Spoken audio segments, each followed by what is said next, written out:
Okay, this is Tide Noller with Zion River Ranch.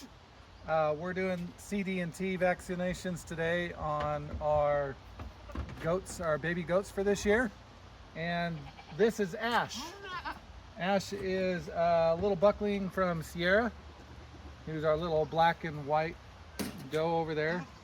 And anyway, it's time to do their CD&T before we go ahead and also these bucks are all going to be sold. I think we're selling them all as pets this year, aren't we? I think so. And so we're going to do this a few days, their last vaccination a few days before we band them all. And so we'll show you the banding in another video, but right now we're just going to do vaccinations of the CD&T. I'm going to clean the area that I plan to do it in, but it doesn't always go as planned. Sometimes they're running around, moving around. That's a little bit of rubbing alcohol on a piece of gauze. Then we've got, I think it's a 3 milliliter syringe. And I've already put the needle on. We just take our solution and pay attention to how much solution is actually in the jar. You guys won't probably be able to see it, but so that you don't stick your needle past that and suck a bunch of air.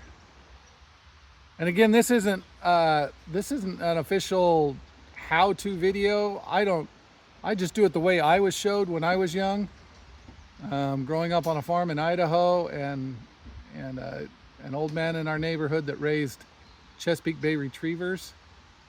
The way he would show me, but just slowly draw it down in, not bringing in a lot of air bubbles. And then you work on making sure we're not doing this intravenously. It's a lot more important to get all the air out if you're doing it intravenously, but we're just going right underneath the skin, so 1 or 2 small air bubbles isn't a problem. But then you slowly move the plunger up until you just see drops start, just a single drop come out of the top of the needle. And once you got the needle, of course, got to be careful. I'm going to try to pin him a little better in case he moves. I'm going to grab the skin and pinch it and pull it up and go underneath it. And they'll feel the prick at first, but they'll usually that's all they feel. If you're going underneath the skin, they'll feel an initial prick. Sometimes they won't even pay attention to it. But sometimes they'll feel a little prick, and that's it.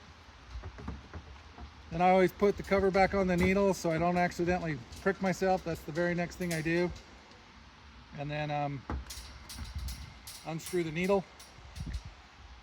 Put the butt cap back on the needle so that you won't be reusing the needle again, so that can be thrown away. And he's done then. That's his CD&T vaccination, which we're giving him because my wife told me to. This is the one she told me they need right now. Yep.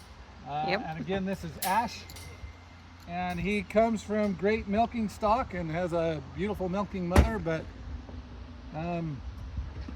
we just are going to move him on as a non-breeding buck this year. He's going to be a wether. He's going to be a wether. Yep. So we'll show the banding of him later. So he's done now.